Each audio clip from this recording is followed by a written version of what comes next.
Hey there. I'm so happy to bring you Kara Daniels today of Deep Root. Oh, did you say Deep Root Therapy? I just totally forgot. Deep, deep root connections. Deep Root Connection, sorry. But Okay. it's like, fellow tree person is basically how I, found you. And I'm so excited to have you here. So thank you for coming. Yay. Well, thank you so much for inviting me. I'm excited to geek out on trees.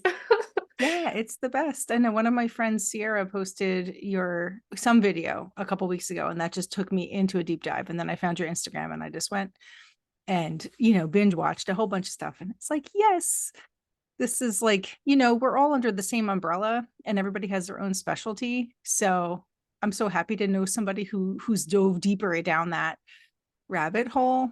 So, because it's like, of course I know it's real. So it's just cool to hear from somebody who can speak to it directly instead of just me who has like these little stories here and there. So Yeah.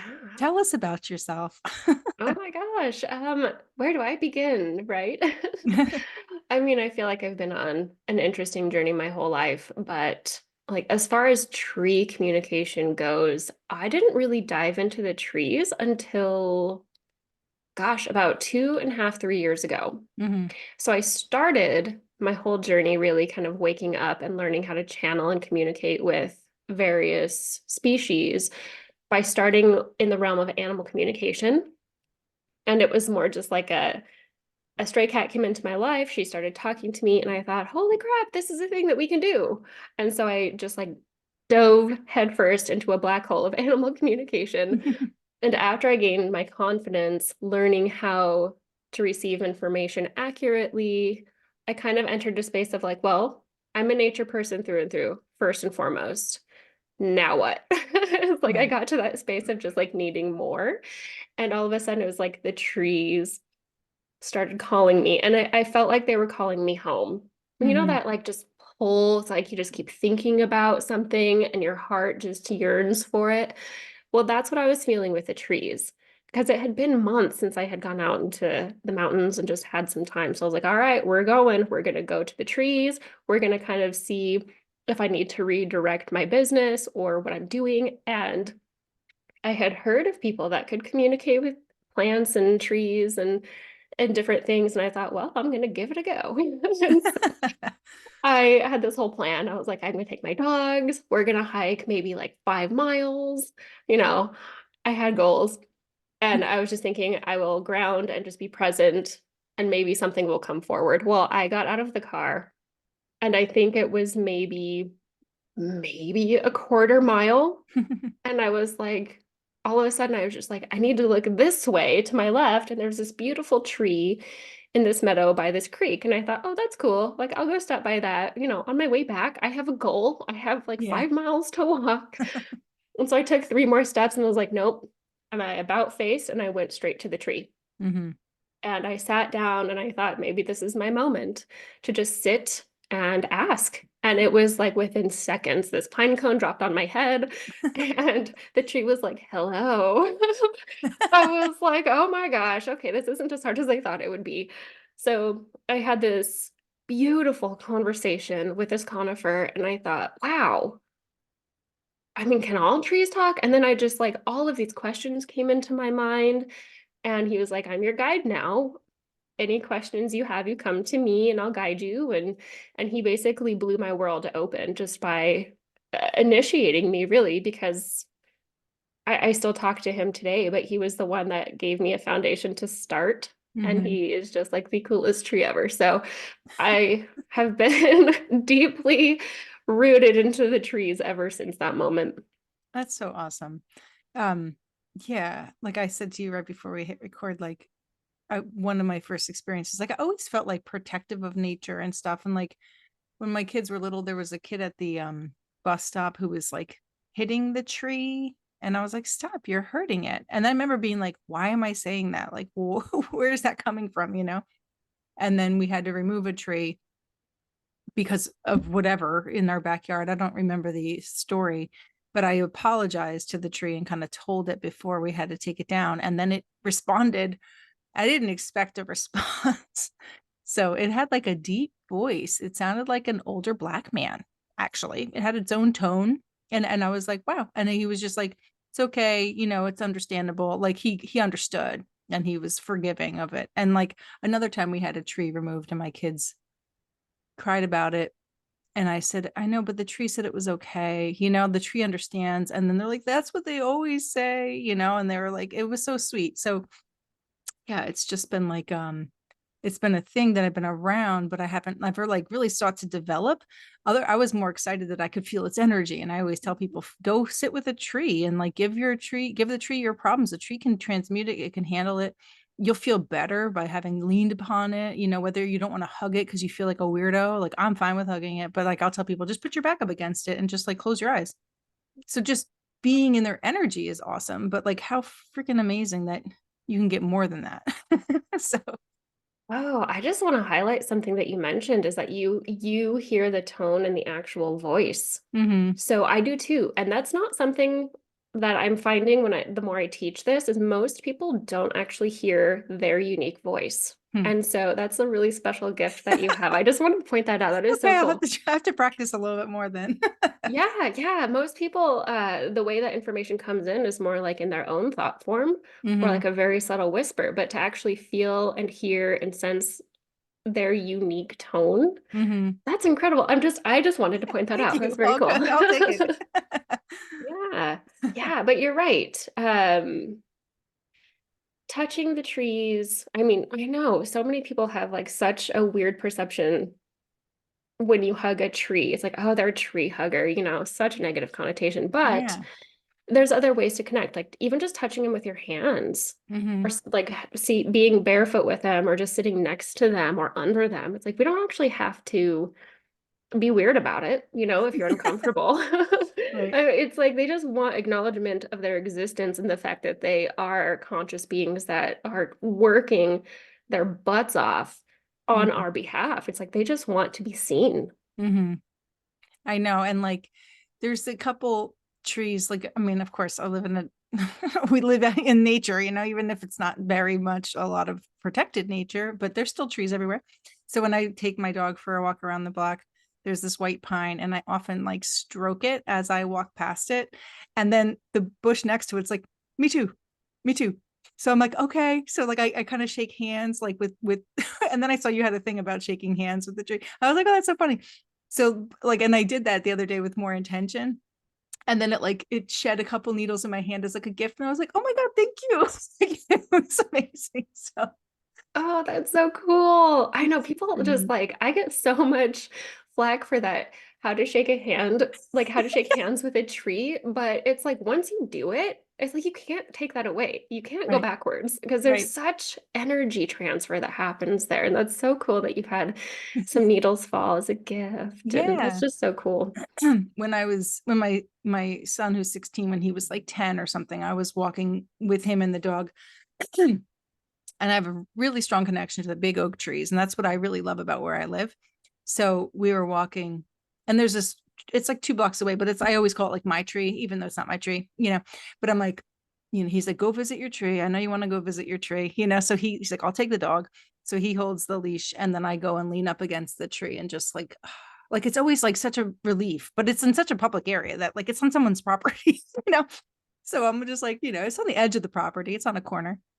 But when I came back to him and he gave me the leash, he goes, oh my God, he said, I could feel like the energy imprint like still on you. Like he could tell where the tree and I were in contact. I'm like, that's so awesome. So it's just like, it's so uplifting to just kind of connect with them in a deliberate way, let alone all of the other things. And I just know that they are so pleased that to help, and we have this tree, oh, I forget the name of it. It's not a cherry blossom, but it's like it turns pink in the spring. It's a fatter leaf, I forget what they're, a fatter petal, I don't know the names of trees. But it has all these bendy arms, and me and my husband always go up to it and massage our backs on it like a bear. And we know we look crazy, but we don't care because it feels so good. So I'm like, this, and everyone hangs on that tree. It's like in the community park, like downtown, and it's so pleased that the community loves it so much. So I'm just curious, like what kind of stories you had. And like I know you said you were animal communication, like doing animal communication for years. Did you say you did that when you were super little, or was it something that came out more as you got older? I feel like I've been intuitively connected ever since I was little, like many Mhm. children are, Right. but I didn't really get that. aha epiphany light bulb moment until, oh, my late 20s. Okay. And so, yeah, and then it was like, oh, I can do this with intention. And it's like Mhm. all the pieces fell into place, but I needed kind of a kick forward to go there. Yeah, yeah. There was a cool story in my I've taken craniosacral classes, and one of the teachers said that she recommended every student go out and like hug a tree to feel its energy. And she said that she could feel, and she didn't believe it because that's what she was told, but she turned around and now was like telling everybody else to do it. And she said that her experience that made her a believer, she had two trees in her backyard and she went and connected with them as her teacher instructed her to, and she could feel that the roots were more shallow in one and deeper in the other, and then but didn't know if that's really what she was feeling, like that whole second guessing ourselves. And then like they had a storm and the tree that had the shallow roots fell and looked just like she saw it. So that was kind of confirming and stuff. How do you work with people, or do you help people who like, what's a job look like for you? If someone's hiring you to like communicate with their land, if they have to take down trees or something, like what does it look like for you to help others with your gift? Yeah. I mean, my favorite thing truly is to teach people how to do it. Okay. Because I think that, I mean, I just want to share this with everybody as Right. far and as wide as possible. So I love teaching it. That's kind of my favorite thing to do. But however, so I do land healings, and they're usually not specifically directed towards the trees. It's Hmm. more just like clearing the trauma or high Right. vibing it, kind of just whatever needs to be done within that Hmm. space. But I have had some people specifically say, well, I have this tree or I have a group of trees while you're kind of working on the land if you want to check in. And my favorite thing is like, oh my gosh, all of the stories. I mean, I have seen trees acting as portals for like those within the unseen realms, like fairies and elves, of course. But I've also seen them as portals to help transition souls that get stuck on the earth plane. And Hmm. so it's like a space that they can go and cross over within these ancient trees. It's so cool. Wow. But I've also felt like the memorial trees, a lot of people have memorial trees that they like to plant. And I usually know nothing about anything going into a session because I like to be fairly neutral. Hmm. And it's like the memorial trees always present themselves exactly like the person or the animal or whoever it is that it's trying Wow. to represent or is planted for. And so Wow. I get a lot of like grandmother trees, and they're usually flowery and so pretty. And it's like, wow, this is a really cool energy. And they're like, yeah, you're describing my mom or my grandma. I'm like, oh Oh, my that's gosh, that's awesome. so cool. And so that connection is amazing. And the trees are always like, yeah, I love this job. I love being a representative of somebody that they loved because they get extra special attention. Right, right. But also sometimes like trees act truly as guardians of place. And this is where it's kind of cool because I do all of my land healings remote. And so on on an energetic field, it's like when I enter into the space, I always start at the edge of the property, that boundary. Hmm. And if there's trees either at the driveway, for example, or right up against the house, and the people are fairly tuned in, the trees will actually block me. Hmm. They will say, nope, we are here as guardians. We are here to protect our people and our place, and you don't have permission. And so sometimes I actually have to call my client and be like, can you tell your trees it's cool to let me in? Or sometimes I have to prove my point. Like they know who you are on a soul level. So Hmm. usually it's just kind of like they're side-eyeing you while they Hmm. size you up Yeah. and then they let me in. But it's like they really truly are guardians. And I mean, we could talk this all day long, but those are kind of some of my favorite examples of Yeah. how I work with clients and trees. And I have had some people say, well, we have to take them down. What do I do? How do I honor them? And Hmm. so you kind of walk through the process of how somebody could do that themselves. So Yeah. yeah, lots of stuff. It's just a whole new world of amazing. It is. And now I just remembered when you said taking a tree down, like I remembered um I had two instances, one of a tree that like it's just another, tree on the way to school, and it's a, one of those big beautiful oaks, and I heard it say I'm not going to be around here much longer. And I was like, oh, and I was like, did that just happen? Like, it was such a quick thing that it's like, you almost like, hmm. But I mean, now I know, but this was a couple of years ago. And then it came down during a storm like soon after, and I was like, oh my god, it told me. Like, Mhm. and then there's another tree on my next door neighbor's property, and I just went up to it because I love it, because it's a big oak tree, and I hugged it one night, and I could feel that it felt hollow in the middle, and I could feel its energy leaning, and I was like, oh, and I could see where it's gonna fall, but I don't it there's no other sign of it being unhealthy right now, but I'm like, I always have it in the back of my head that that tree's like his days are numbered, or whatever. So Mhm. it's just like, it's just so cool. I'm just happy to talk to somebody else who gets this. Really, I'm Yeah, like, it's only yeah. just for my own gain. Like, thank you for being here, because it's like so nice to talk about the magic of trees, like it's really so magical and wonderful. And like, I don't know, anything you want to talk about, any crazy ass story that, like you've never shared with people because it's too weird or out there, like share it. I'm happy to hear it. And I was happy to Too see your fairy thing too, that you like, interviewed a fairy. I'm like, oh my God, that's great. So whatever you want to share, I'm listening. Yeah, yeah.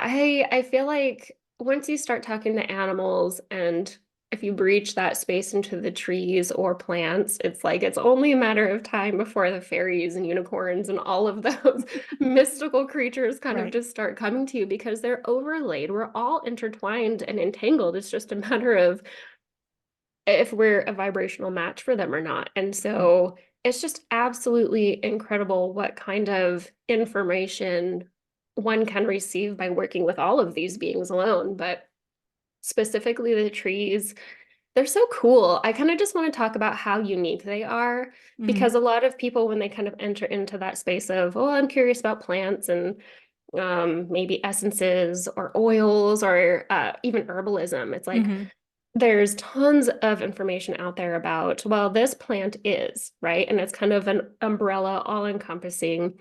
You use yarrow for inflammation or whatever. I'm right. not an herbalist, I don't know. Yeah, yeah.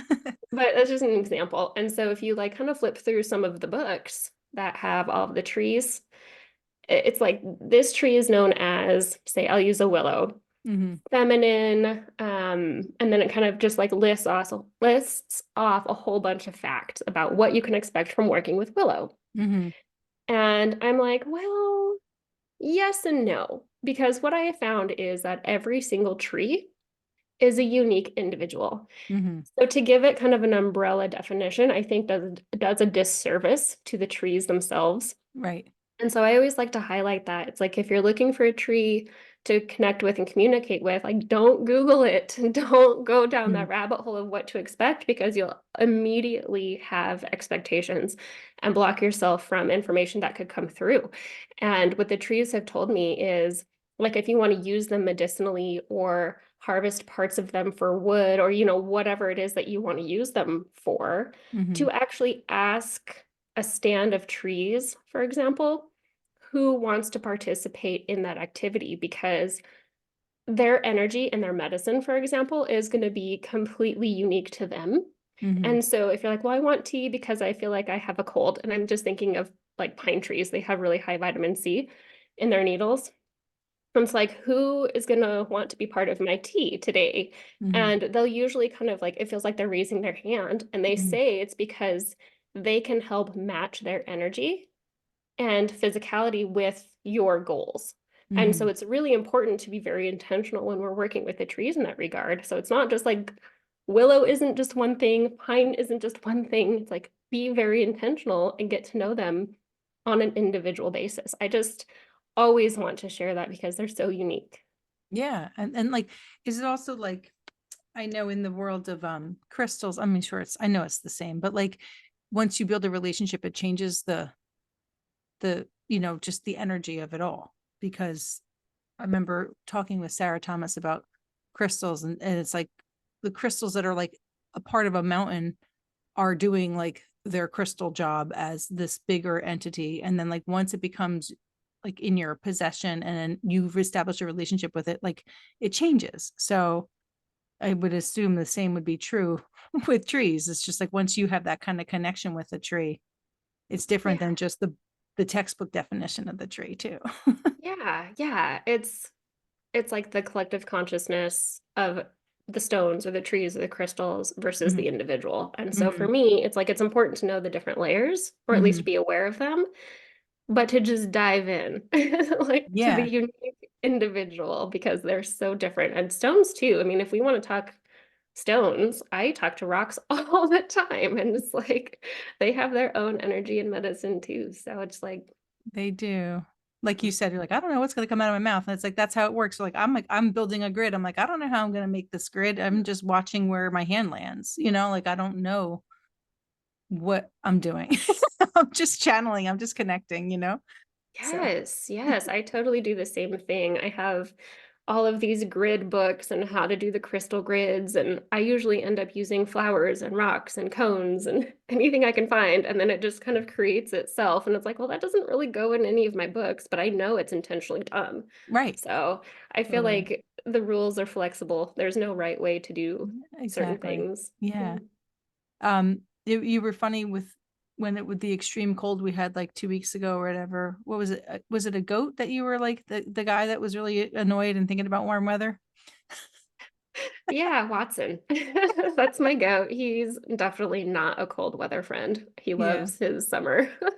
Do you have like a farm of rescued animals or something? I don't know yet that whole aspect of your story. I do, yeah. They kind of just come to me. So I have three goats, a really old horse. He's 30 something. I don't actually know his official age. Hmm.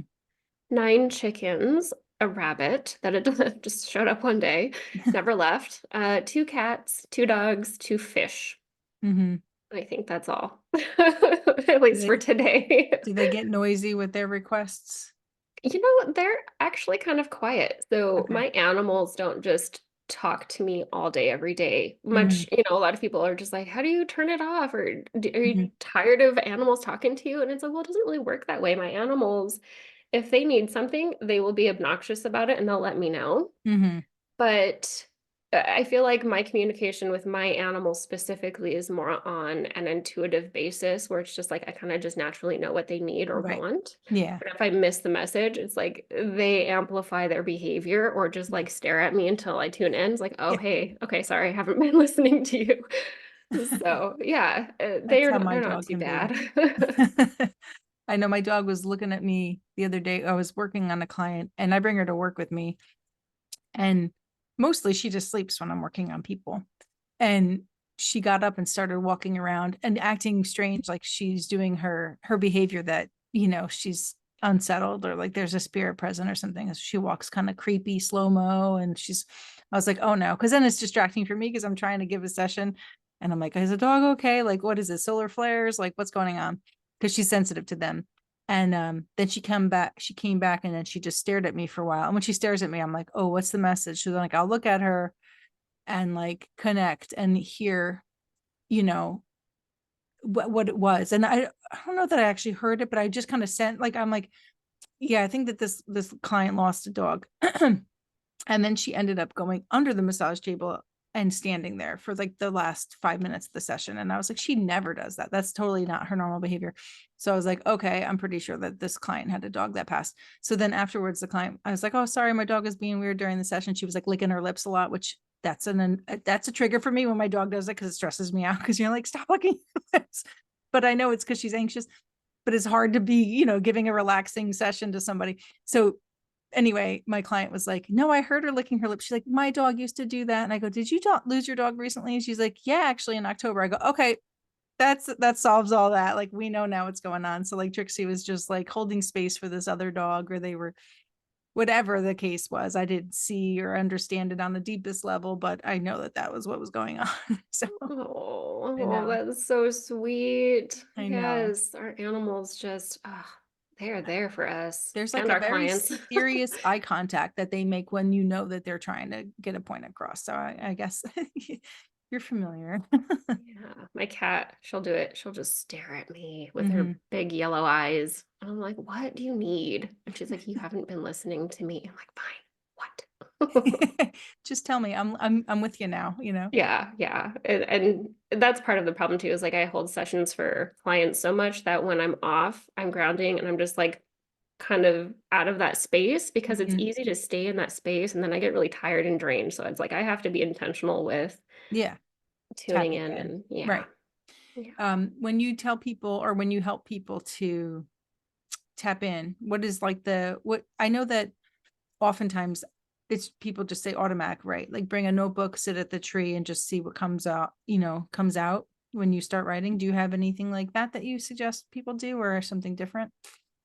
Oh yeah. I mean, I think the first thing if you're just like brand new to this entire topic or concept or even energy, I Mhm. think the first thing to really know is your intuitive senses. Your inner sight, your inner hearing, your knowing, the feelings that you feel on your body and emotionally. It's like all these different ways the trees communicate with us. And so just having that understanding and foundation is really important. And it helps if you know what your strongest sense is. Like it sounds like you're pretty clairaudient because you can hear, Mhm. as am I. So that's kind of my default.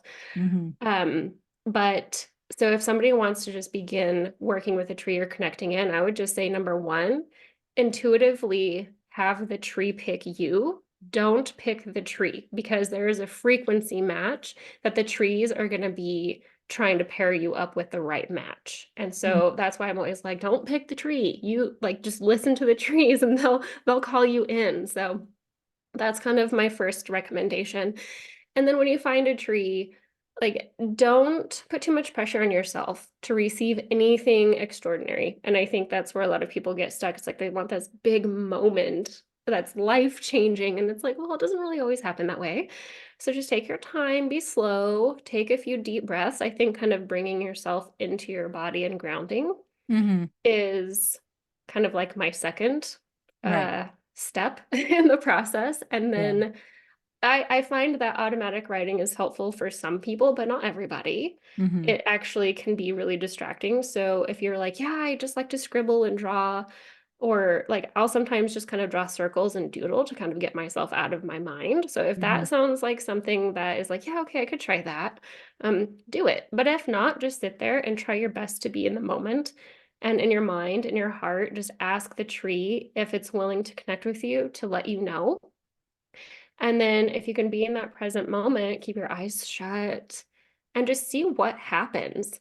See if Mhm. you see an image, see if you hear a name, see if you get a song, or maybe something external happens with the tree, like it starts to wiggle or it drops a cone, or maybe a bird all of a sudden gets really loud. I mean, I feel like all of these little tiny messages completely get disregarded when we're first connecting in. And so, like, just pay attention to your internal world, pay attention to your external world. I know it's hard to do them both at the same time. So, if you want to try one at a time Yeah. and then switch to the next, that's fine too. But just do your best to try. I mean, the moment you set your intention and say, I want to connect with a tree, you Mhm. automatically turn that light bulb on. All of the trees are going to know, and they are going to do their best to give you something to go off of. Mhm. But also, that being said, is like sometimes it takes time. Yeah. So just be patient, keep going. And I would, again, just kind of default to start practicing with your intuitive senses, get to know how information comes to you, and then apply that to the trees. Yeah. And like what about healing the land? Um, like how does that look for you when you practice that or when you tune into that, like just getting messages from the land, or do you like I know you said you do most of your work remotely anyway. So like I remember like we have shared in that we took the Earth Tenders Academy with Amy Dempster, like, not that we took it together, but we took it. And like she from her instructions, it's like kind of gave me permission to play around with that stuff. So like there's been times where I put my hands on the earth and I felt like I saw a blast of light kind of come through my hands and down into the land. But I haven't done like much land healing other than like being like, okay, I guess I'm the lightning, the acupuncture needle that is needed for right here, right now. But I'm not consciously like getting the stories or the gossip, about like what happened here. Like, why is it traumatic? Like I found a site not far from here that's because I'm in like, like the Revolutionary War kind of area. So like there's some massacre that happened, not that far from here where, but I went with my family, so I wasn't really able to tune in too much, but I was just kind of there. but what kind of land clearing or healing have you done, and what kind of things have you witnessed or experienced? Yeah, most of the people that contact me have some really wonky energy. It's not like oh, the energy feels off in my house. Can you do a quick clear? It's more like there is some weird stuff happening, and we need like a really solid understanding of what it is, why it is, and how we can navigate that. So, Hmm. um, yes, Amy's program is lovely, and she definitely opened that doorway for me also. So I just want to give her a shout out.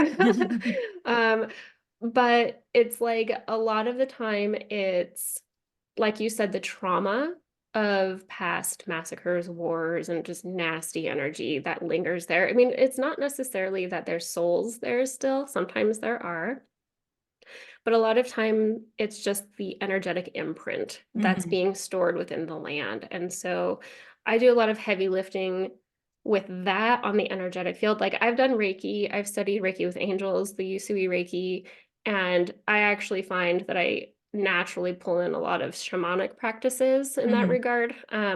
I haven't studied shamanism formally, but I find that those Same, practices same. kind of just flow. Yeah. And so I do a lot of that stuff on the energetic field, cleaning, clearing, backfilling with the light. Mhm. But usually it's like an acknowledgement of what happened. That really helps, is just understanding the backstory, what happened, holding space for it, almost like a witness, Mhm. and releasing the energy. Now, the way that I do my energy healings is on the energetic plane, which is what I do, the heavy lifting there. And then the spirits of the land always, always, always have so much to say. And so they're like, well, tell my parents or guardians, like land people, to do this, this, and this. Let them know that there's a portal over here and that don't touch that shrub over there because that's where the fairies live. Like, so it's usually just like a compilation of this is what your land is actually harboring, who lives Mhm. on the land with you, who Right. wants to work with you, who doesn't want to work with you, how can you do it? Um, and then also just identifying what's in the land. So I look at the lays or the earth lines, if they're positive or a drain, Mhm. and the portals and vortices. I mean, we could go down a rabbit hole talking about land healing. But one of my favorite stories, oh, I don't know if I can share this one. It's kind of sad. Um, you I can don't edit this out, mind. I suppose, if Yeah. it's too much. But I was working with a barn that was built in the 1800s. Mhm. And I tuned into the barn, the energy of the barn, and it's like, it's really dark and cloudy in here. It should be high vibe, bright light. Like I should be able to see details, and I just see clouds. And what we found from the history of what the barn said was that somebody ended up taking their life in the barn, and that trauma was still there. And it was literally like we just needed to hold space as a witness for it. And we did a ceremony and honoring to kind of release. The soul wasn't stuck or earthbound by any means, but the trauma was. And so Yeah. whatever energy the barn was still holding, like it almost felt like the barn was weeping still Wow. because she was the witness and a contributor, right, to the Mhm. incident. Mhm. And once we acknowledged that, we made this beautiful little flower bundle for her. The barn, the spirit of the barn is a very nice, gentle, kind of motherly vibe. We did some toning with the singing bowls to kind of break up that energy. We cleared it out, and so we did like this whole thing. And then immediately, about 2 days afterwards, it was like so many birds, like bluebirds, were sitting around the barn. There were butterflies everywhere. It was almost Wow. just like this entire shift where beforehand it was just like kind of covered in this dark cloud. And so it was just kind of a cool experience to be part of, even though it was really heartbreaking at the same time. Yeah. That's really amazing. That's a really cool vision, or, Yeah. experience, like to have that, to have all the birds and the butterflies after. And that reminds me of a dream I had the other night where I was connecting with fairies in the dreams, but they were also showing up as blue butterflies. So Oh, I don't yeah. know if that's a thing or not, but it wasn't my dream. So I'm sure it is. Yeah. Yeah, that's really cool. It's just the land healings are really interesting, but they usually are you peel one layer away and another one comes forward. And Mhm. but my favorite thing is when somebody's like, I want to fix my land and I have all of these plans, like I just had this one gal, she's like, I want to make this retreat center with this whole garden and we're going to get bees and so the gnomes and the fairies stepped forward. They were so cute. They're like, yes, we're so excited. I mean, she's already connecting with us. We just want to acknowledge that. And so Right. I sent her the report and she literally was like, I already knew all of this. And I'm like, but I didn't. Yeah. And so I was like, this is literally a confirmation that you are already connecting in. Right. And those are my favorite sessions because it's like, you actually don't need me, Right. Right. Right. which is really cool. One of my friends bought a big cluster of blue calcite and was going to sell it. Like she had a few different pieces that she was selling out of her treatment room. And she says, once she brought the blue calcite, all of these gnomes showed up. And then they were like, insisting that she provide them with other things too. So she ended up getting like some dollhouse furniture and got them they wanted a barbecue, she said. So she bought them a little baby barbecue and she had this whole scene in there. That was Oh, the first time I'm like, this is really real. Like, that was like 10 years ago when that happened. And I was like, oh my gosh, like I believe her because she's my friend. But I love that. I love those stories. And like I remember another time when I opened up my back door when I used to work out of my home in my different house. And me and my client, who's also my friend and also sensitive, we felt like a rush of fairies like fly in the room. And it's just so neat. So like when you connected with fairies, like how long, like, you did like a thing on it on Instagram recently, but like you were just taking clients, like people's questions about fairies and asking yeah. questions on behalf of them. So, Yeah. So I have a really lovely connection with a garden fairy. She's not mine. She doesn't live mm, in my garden. She is family members, actually. I helped her create her garden, and I apparently brought in a fairy with me when we were working on it. But so ever since I connected in with her, she's always the one that's willing to share about her kind. And so every once in a while on my Instagram, I will just kind of casually throw up a Q&A with whoever wants to step forward that day in that moment. So whether it's a wildlife member or a tree or even some of my animals, my companion animals, they'll come into every once in a while. But this little fairy, she just came in. She's like, yeah, I'm ready to do this. She's so nervous because there were so many people asking questions, but she's precious. She really just lives in the garden. She has her own little family.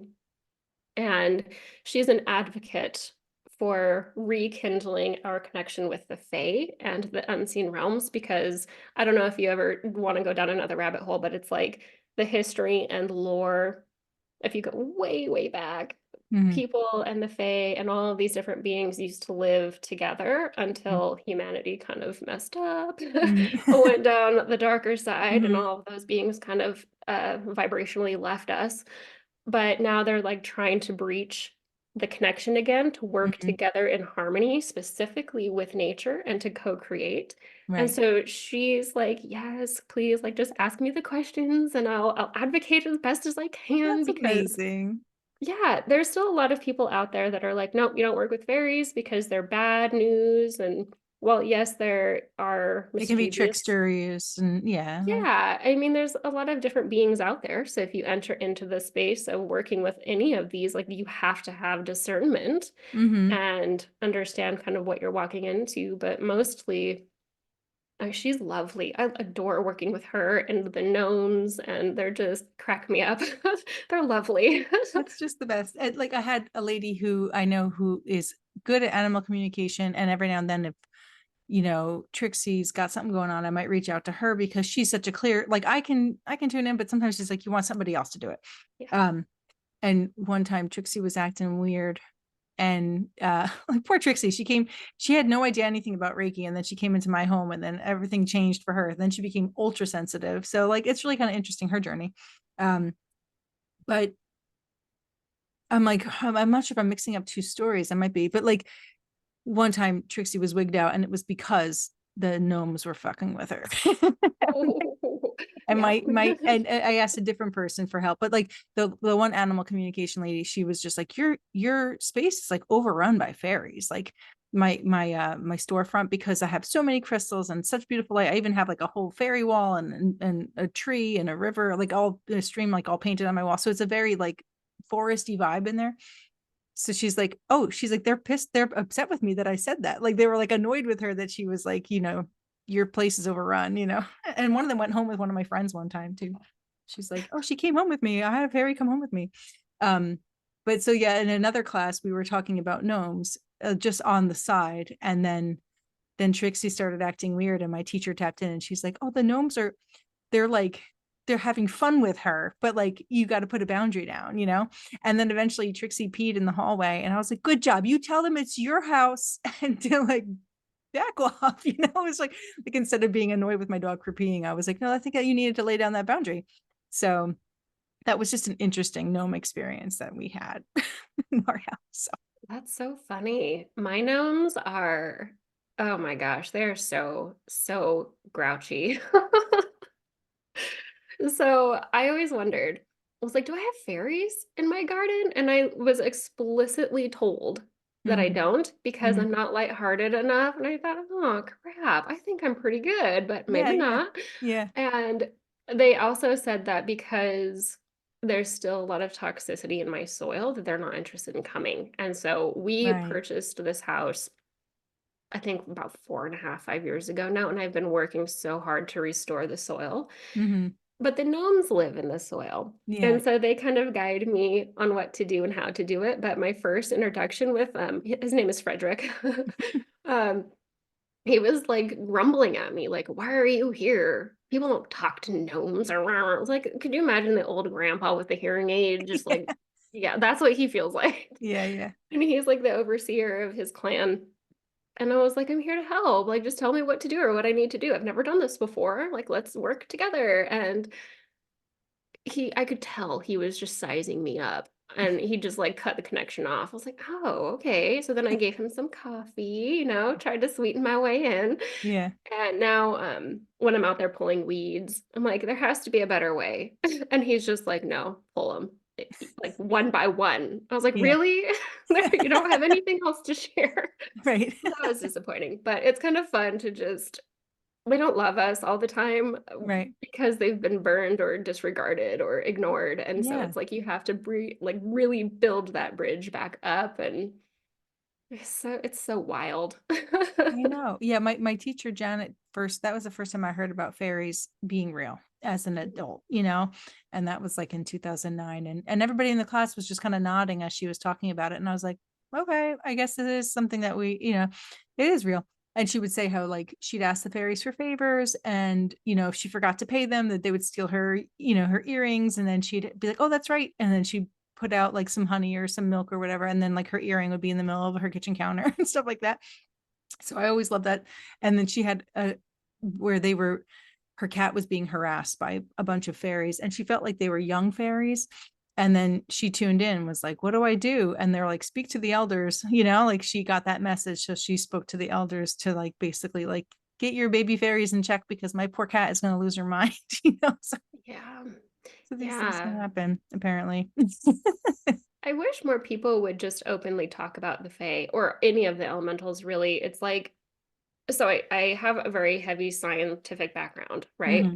And, once you're in that scientific field, you Hmm. don't dare talk about whimsical things or your credibility gets shot. And it's Right. like, well, that's really too bad. So Yeah. when I left the scientific field and entered into animal communication, I was like, I need to be able to prove everything, right? I have to Hmm. have statistics and, that whole thing. And it's Evidence like, and backup. Yeah. yeah. And then I moved into the trees. I mean, the animals introduced me to the Fae right away.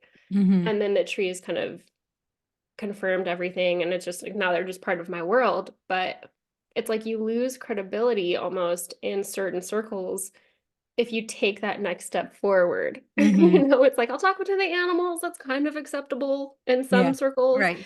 Tree talking is a little bit weirder, but then you talk about fae and elves and it's just like no. You lost them. You And lost them it's now. Yeah. yeah, and it's so sad because they're very real and they Yeah. can help us. All of these beings, the animals, the trees, all of the elementals, they can help us move Hmm. into a new world Hmm. and heal the land. It's just we have to get over our own selves to actually connect in with them and create a partnership. So I don't know why. I just needed to share that. No, and I agree. And I'm very much the same way about it. Like I just speak about it plainly, you know, and I sometimes like some people are established clients and I could really like talk that way and they're with me on it. But other times there's new people there and I'm like, I'm just gonna keep talking like you're an old familiar person that is not gonna roll your eyes. I don't care. I'm just gonna keep talking about it.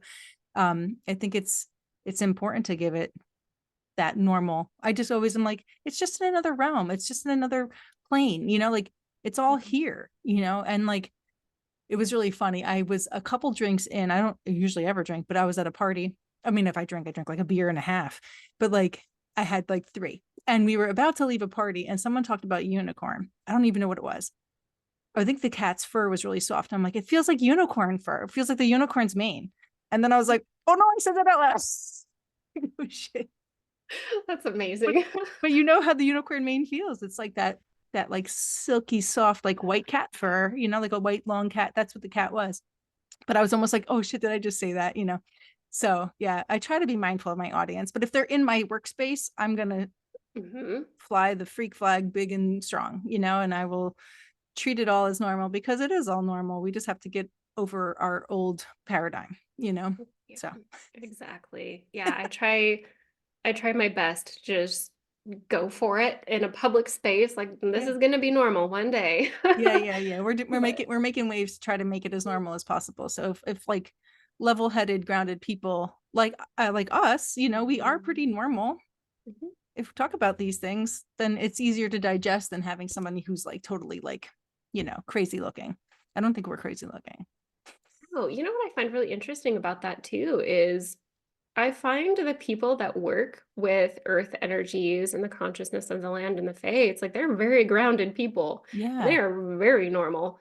right. It's just like because you have to be. It's like I had this one client call me because she had a beetle infestation and she was trying to have me work with the tree and the beetles to see if we could save the tree. And she was so funny.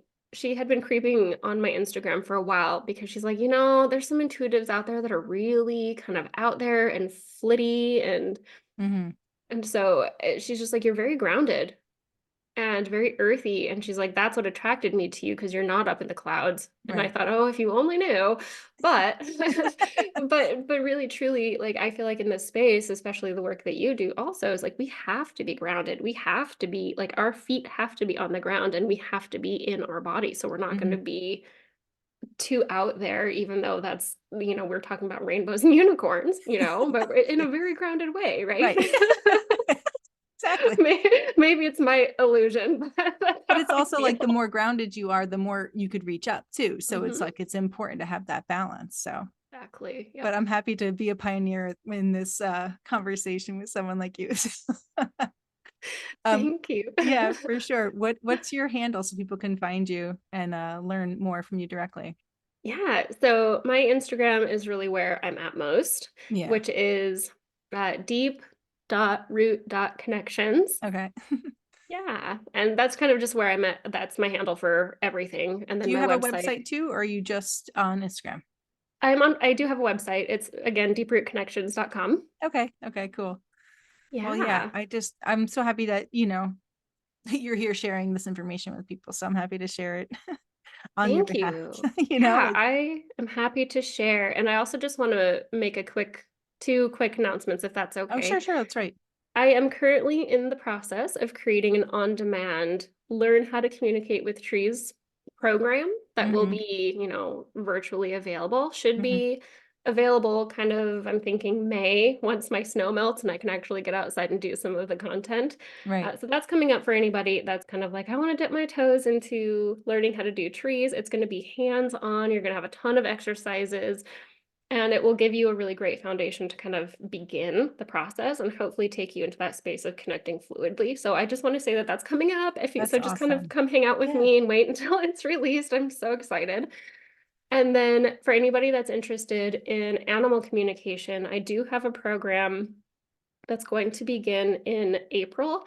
It's a Hmm. 9-week program and it's going to be the foundations of animal communication up to, I would say, mid-level abilities. So even if you have no experience, even if you're like, I don't even know what you're talking about, Hmm. Oh, that's what we're going to go over. It's an introduction. We'll work on the foundations. You will get live practice sessions and feedback.